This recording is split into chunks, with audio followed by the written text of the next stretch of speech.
હાલો friend, આજના વિડીયોમાં આપણે જોઈએ ચોટીલા પાસે આવેલું ઝરિયા મહાદેવનું મંદિર। અત્યારે ચોમાસાની ઋતુ છે ત્યારે ઝરિયા મહાદેવનું મંદિર છે તે ચારેય કોર જંગલથી ઘરાણેલું છે। તો જો ચારે બાજુ જંગલમાં નાના નાના તળાવો છે તે ભર્યા છે અને ચોટીલાની નજીક આ બહુ એકદમ રમણીક અને ફરવાલાયક સ્થળ છે। ઝરિયા મહાદેવનું મંદિર છે તે ચોટીલાથી આશરે 12-13 કિલોમીટરના અંતરે આવેલું છે। ઝરિયા મહાદેવનું મંદિર એવું છે કે કોઈ પણ ઋતુ હોય ત્યારે ઝરિયા મહાદેવના શિવલિંગ માથે કોઈ પણ ઋતુમાં જળ અભિષેક પથ્થરમાંથી થાય છે। કોઈ પણ ઋતુ હોય સતત જળ અભિષેક ચાલુ જ રહેશે। ઉનાળો હોય, શિયાળો હોય, ચોમાસું હોય, તો ઝરિયા મહાદેવનું મંદિર છે તે એક શ્રદ્ધાનું અને આસ્થાનું કેન્દ્ર પણ છે। જે જળ અભિષેક થાય છે તે કોઈને સમજાતું નથી કે કઈ રીતનો અને કેવી રીતે ક્યાંથી પાણી આવે છે અને આ જળ અભિષેક ચારેય ઋતુમાં ચાલુ રહેશે।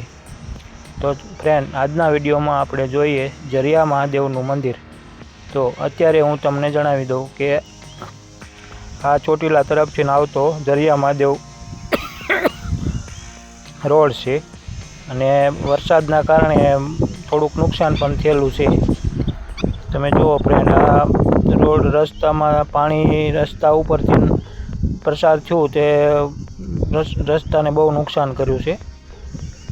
હવે આપણે એકદમ ઝરિયા મહાદેવની નજીક જ પહોંચી ગયા છીએ, પણ રસ્તો જરાક ખરાબ જોયો એટલે આપણે વિડીયોમાં જોડ્યું છે કે કોઈ ક્યારેક ચોમાસામાં નીકળો તો તમે ધ્યાન રાખજો।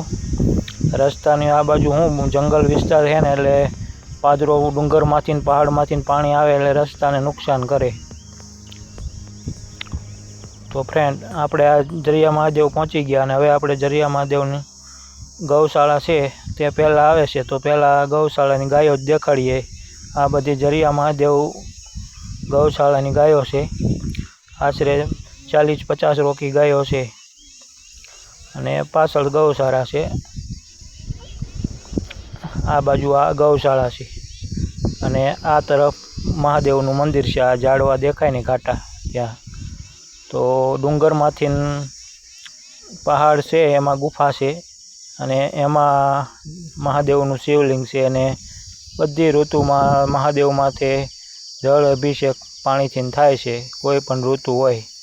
અને આ પાસ પડખે હીરાસર એરપોર્ટ છે, તો જો પ્લેન પર અહીંયા તમે આવો અને બેસો ઘડીક વાર તો તમને પ્લેન પણ જોવા મળે। હાવ નિશા પ્લેન અહીંયા હીરાસર એરપોર્ટ, રાજકોટ હીરાસર એરપોર્ટ હાવ નજીક છે ને, તો સાવ નિશા પ્લેન નીકળે અહીંયા। આ પણ એક જોવાલાયક હોય છે। તો ચાલો આપણે હવે ઝરિયા મહાદેવના દર્શન કરીએ।